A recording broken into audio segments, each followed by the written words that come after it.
Viewers, শখের রাজা শেখ আমারের পক্ষ থেকে দেশে বিদেশে কাছে এবং দূরে যে সকল ভাই বোন বন্ধুরা আমার ভিডিওর সাথে সংযুক্ত আছেন বা আমার ভিডিওগুলি এখন দেখতেছেন, তাদের সকলকেই আমি জিতেন্দ্র পাল শুভেচ্ছা জানিয়ে শুরু করছি আজকের একটি নিত্য নতুন প্রতিবেদন। যাই হোক প্রিয় ভিউয়ার্স, আজকের গুরুত্বপূর্ণ বিষয়টা হলো আমি যে খাবারটা দেই, একটা তরল খাবার দিই আর একটা দানাদার খাবার দিই। তরল খাবারটা কী দিয়ে থাকি আর দানাদার খাদ্যটা কীভাবে দিয়ে থাকি, এই ভিডিওগুলি আপনাদের সাথে শেয়ার করার জন্যই আজকের এই উদ্যোগ। যাই হোক প্রিয় ভিউয়ার্স, আজকে 25/7/2025 ইং তারিখ। দেখেন প্রচণ্ড রৌদ্র, এই যে দেখেন প্রচণ্ড রৌদ্র, পানি অল্প, পানি শুকনা। এই অল্প পানির মধ্যে রাখতে গিয়ে অনেকটা সমস্যা, তাই 10:30 থেকে এই হাঁসটাকে নিয়ে আসছে ছায়ার মধ্যে। এই যে ছায়াযুক্ত স্থানে, এই যে গাছপালা দেখা যায়, এই যে গাছপালা ছায়াযুক্ত স্থানে, প্রচণ্ড বাতাস এখানে, এই যে দেখা যায় বাতাস, এই যে। আর এই মেয়েটার আমি পাই আনছি, এটাও আমার কামারে থাকে।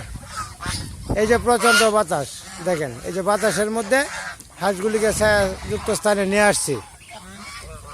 তো যাই হোক, আমি 10:30টার দিকে তরল খাবার একটা দেওয়া থাকি। এই যে দেখেন খুব উন্নত মানের, অর্থাৎ পাউডারের মতো যে কুড়াটা আর কি, ওঠু মিলের এই কুড়াটা, এটার সাথে ধান মিশ্রিত আছে।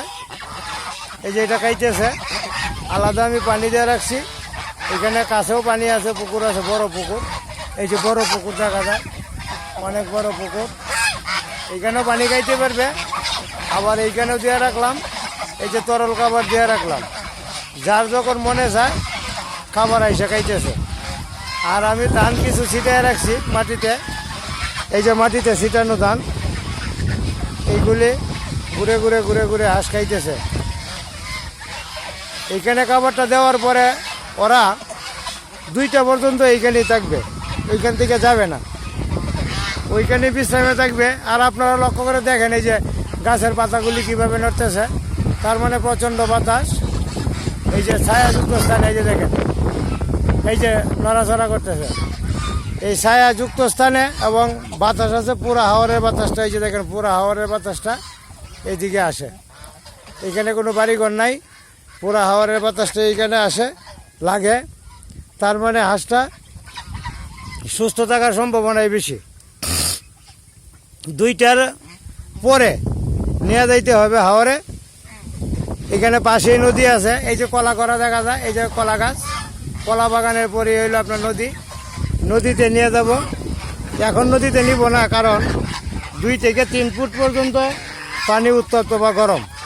এই যে এখন এই যে পানির মধ্যে আছে, এটাও কিন্তু উত্তপ্ত পানি বা গরম পানি, কিন্তু এরপরেও করার কিছু নাই, প্রাকৃতিক দুর্যোগের মধ্যে আছি।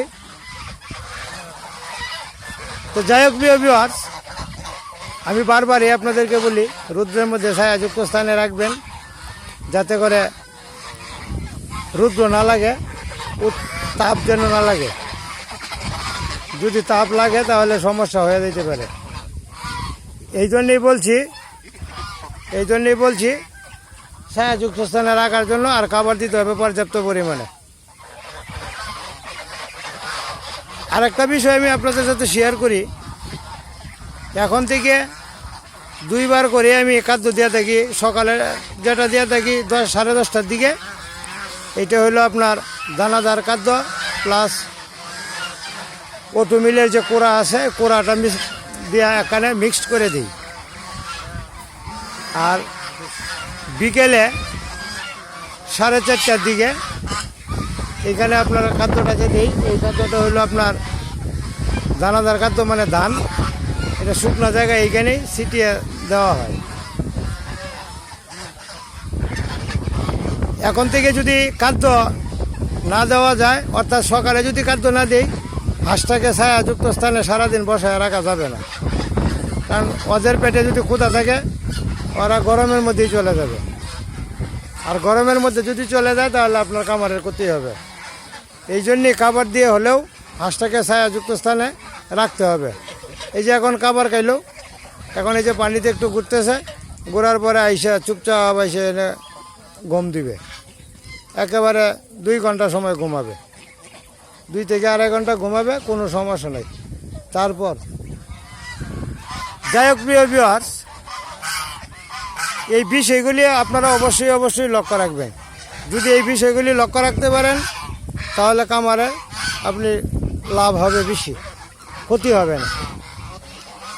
অর্থাৎ সবসময় লক্ষ্য রাখতে হবে হাঁসগুলি যেন সুস্থ থাকে। হাঁসগুলি যদি সুস্থ থাকে, সবল থাকে, তাহলে আপনি লাভবান। এই বিষয়টা আপনার মাথায় অবশ্যই রাখতে হবে। আর একটা বিষয় আপনাদের সাথে শেয়ার করি, সেই বিষয়টা হচ্ছে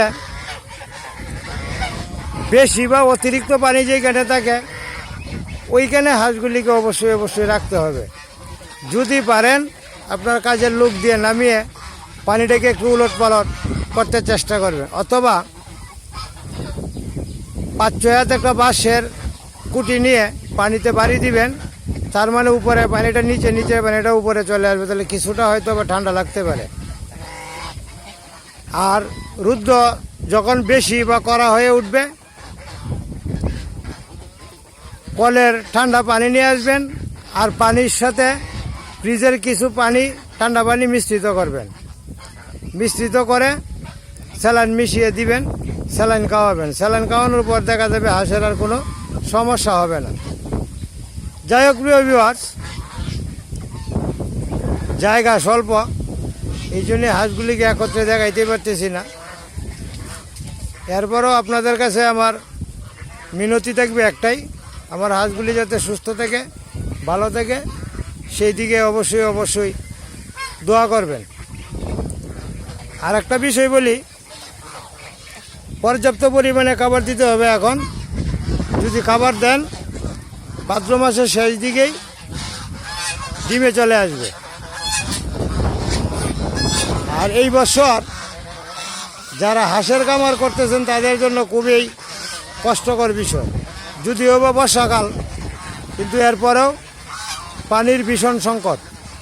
এই যে জায়গাগুলি দেখতেছেন, এই জায়গাগুলি এখন শুকনো, এইগুলির মধ্যে কোমর পানি, নাভি পানি, বুক পানি থাকার কথা, কিন্তু পানি নাই, বৃষ্টি নাই, এই জন্যই পানি নাই। আর পানি না থাকার কারণে হাঁসের উপর দিয়ে এই বছর একটা ঝুঁকি যাইতেছে, ভীষণ ঝুঁকি। কারণ পানি না থাকলে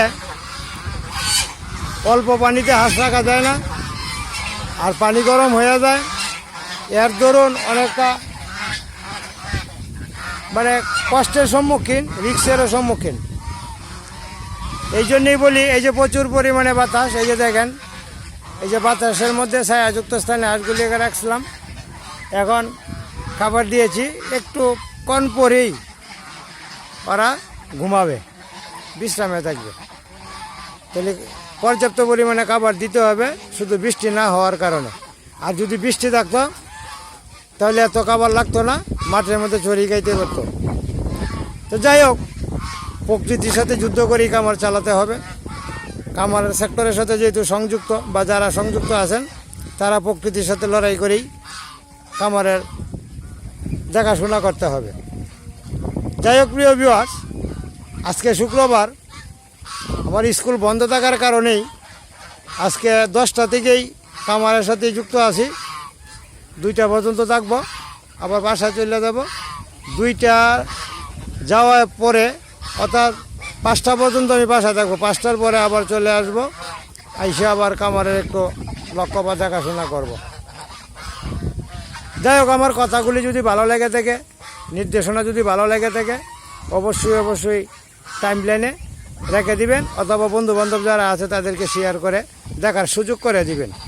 আর আপনার হাতের একটা চাপ, একটা লাইক বা একটা কমেন্ট ভিডিওটা দেখার পরে করতে পারেন।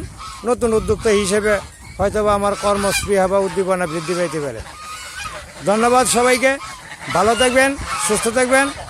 পরবর্তী ভিডিওতে কথা হবে আবারও। ধন্যবাদ।